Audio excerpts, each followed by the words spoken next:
The Minnesota Vikings have just traded a defensive lineman stalwart and Harrison Phillips to the New York Jets. Here's what you need to know about the trade. The Minnesota Vikings traded defensive tackle Harrison Phillips along with the 2027 seventh round pick. The Minnesota Vikings get in return a 2026 sixth round pick and a 2027 sixth round pick. They also agreed to pay $3.7 million of Phillips' contract for the 2025 season. This move clears up about $7.5 million for the salary cap in 2026.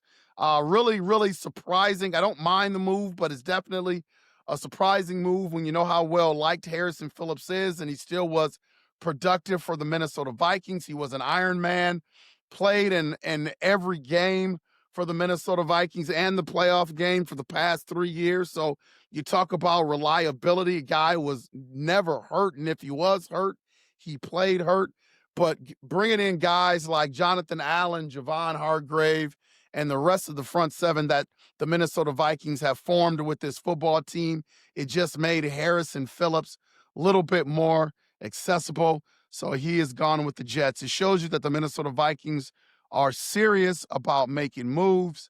Harrison Phillips no longer with the purple and the Minnesota Vikings. Vikings accumulate 2 more picks, which they need. They free up some cap space, which they need to do because they would be over the cap next year. So it gives the Minnesota Vikings a lot more flexibility. And again, with the guys that they brought in on the defensive line, it just made a great guy like Harrison Phillips a little bit more expendable. So that's what you saw with this move. Again, Harrison Phillips to the New York Jets.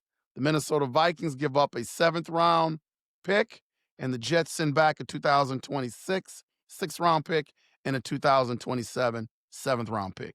Also frees up some cap space. Harrison Phillips, thank you for just great years with the Minnesota Vikings. Hate to see Harrison Phillips go.